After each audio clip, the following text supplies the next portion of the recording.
Hello，大家好嘛，咁我係 Lila 啦。咁今次咧就主要想同大家分享我到底點解會嚟溫哥華啦，同埋點解會揀溫哥華嚟讀呢個平面設計嘅。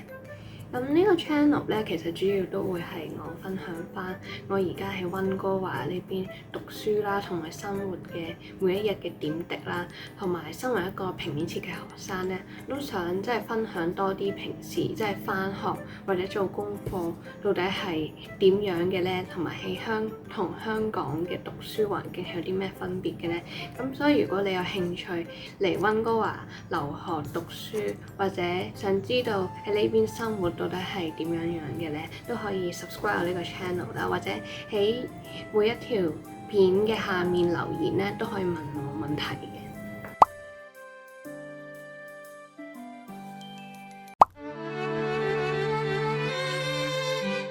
咁首先第一點咧，就想分享翻，即係點解我當初會嚟加拿大啦。咁其實就主要有兩個 point 嘅。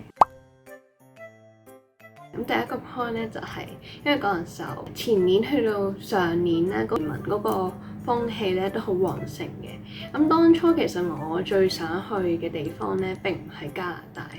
而係澳洲啦。點解咧？因為我之前咧其實就係返緊呢個空姐嘅。咁我做空姐嗰陣時候咧都 travel 過去澳洲都幾多次下啦。咁我就覺得澳洲咧係我數一數二好中意，真係好中意，好想留喺嗰度嘅 port 啦，無論係嗰度嘅食物啦、環境啦、嗰度嘅人啦，每一次飛澳洲嘅機咧，嗰啲澳洲人嘅客人咧都係非常之 nice 啦。我覺得飛澳洲機咧簡直係即係我一個月嘅班表入面最期待嘅嗰班機。跟住落到澳洲，其實澳洲我又唔係去過好多地方，都係主要係去Sydney 啦、Melbourne 啦，跟住仲有珀斯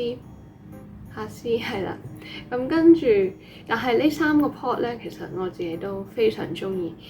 因為佢周圍嘅嘢食啊，同埋氣候咧都係非常之舒服啦。咁所以當初其實我考慮嘅係澳洲，但係當我做 research 嘅時候咧，我就發現其實要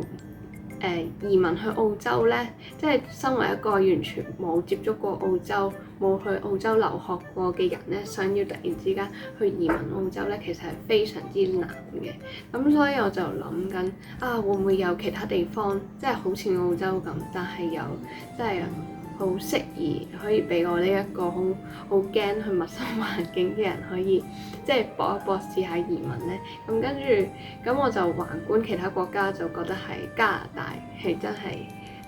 即係第二個選擇啦。咁我就覺得如果係加拿大嘅話，係我呢個歲數、我呢個經驗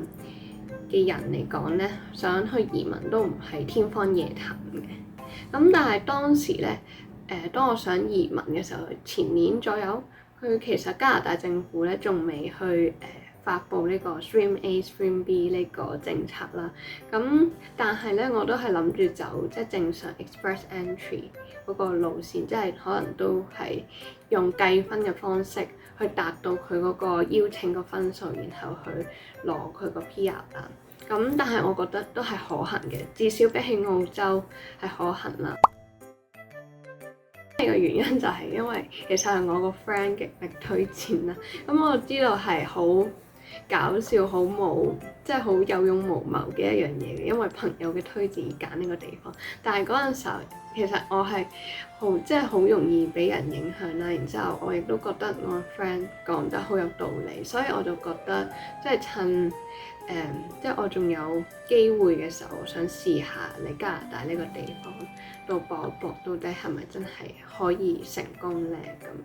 但係最搞笑嘅係咧，我個 friend 到而家咧都係未嚟加拿大，即係佢係仲係計劃中，希望佢可以有朝一日可以 join 我喺溫哥華呢度再次同佢見面啦。第二點咧，我就想講下點解我會嚟加拿大呢個地方讀平面設計啦。明明即係加拿大或者溫哥華啦，並唔係一個即係你講起平面設計會第一時間諗到嘅國家。咁到底點解我會揀呢個地方呢？咁第一個 point 咧就係因為好簡單，我唔想放棄自己嘅真係好想追求嘅嘢啦，自己嘅真正嘅愛好啦。咁聽落去好似好離地、好 dreamy 咁，但係咁我就覺得咧，即係我都趁仲係年輕啦，都仲係有一啲 potential 去轉工啦。咁其實我之前就返緊空姐嘅，咁然之後前年咧就由空姐轉去做文職，咁就係返緊一間日本公司去做一個procurement 嘅職務啦。咁但係嗰陣時候就咁啱疫情爆發咧，所以就覺得即係我其實轉工呢一個契機咧並唔係因為疫情啦，但係我咁啱轉工嘅呢個時機咧係非常之 perfect 嘅，因為疫情關係咧好多空姐都失業啦，或者甚至俾人 cut 好多班表，跟住佢哋即係個人工或者佢哋個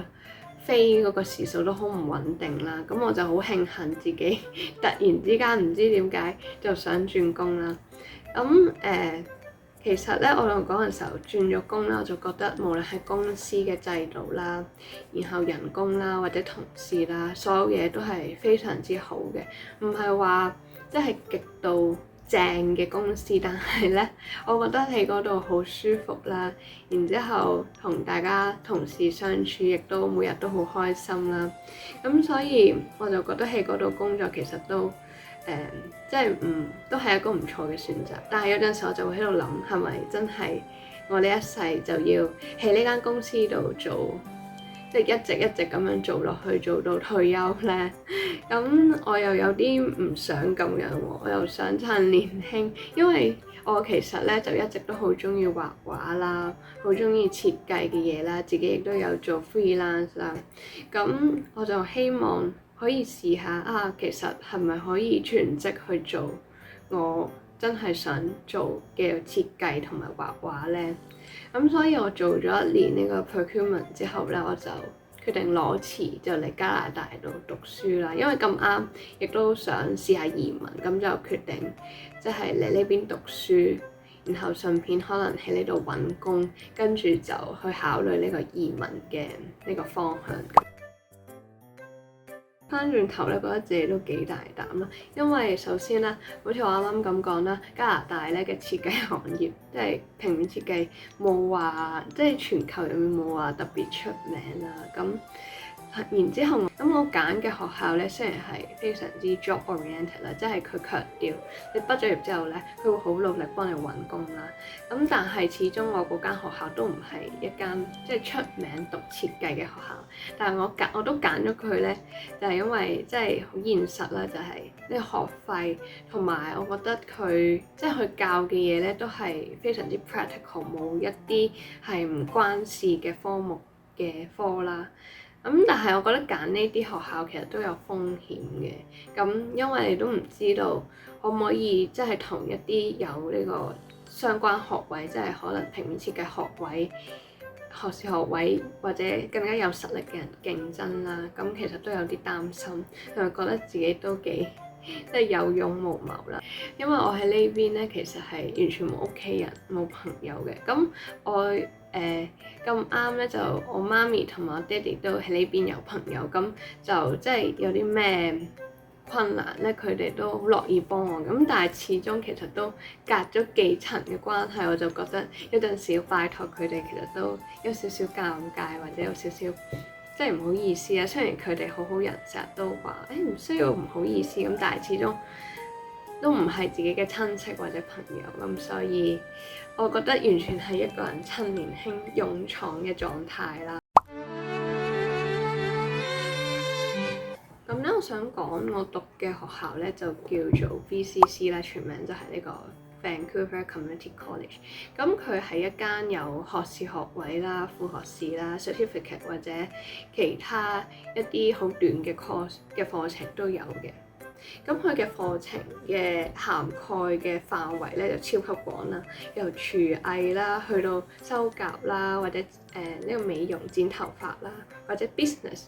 甚至去到教育咧，佢都係有一啲課程去俾你讀嘅。咁至於學費方面咧，咁其實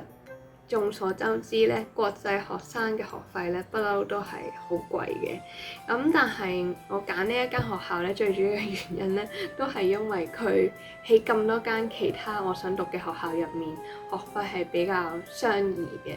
咁佢比起例如我一開始係想揀 Emily Carr 啦，咁但係佢唔單止學費好貴啦，仲要係讀3年，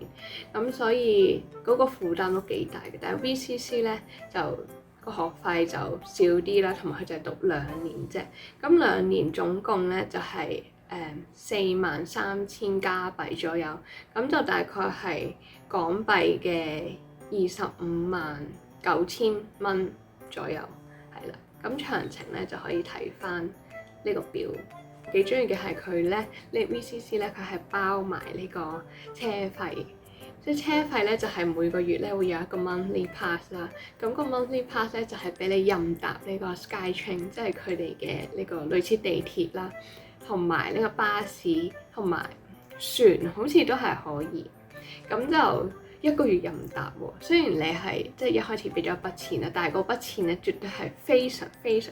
之抵嘅。我覺得即係呢一個咧係讀呢間學校嘅其中一個非常正嘅好處。翻行業或者公司相熟嘅人嘅 reference letter 咧，你係會比有 skills 或者有靚 CV 嘅人咧更容易揾到工嘅。